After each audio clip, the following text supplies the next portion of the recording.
to recognize the amazing futures that await you. You know, 4 years ago, maybe a little more or less for some of you.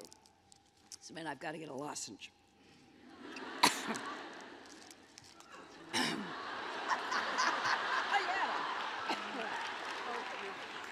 Thank you.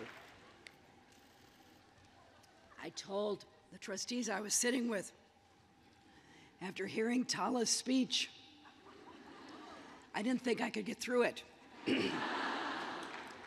So we'll blame allergy instead of emotion.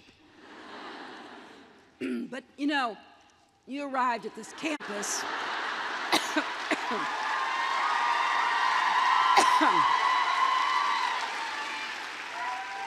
You arrived from all over. You joined students from 49 states and 58 countries. Now, maybe you felt like you belonged right away. I doubt it.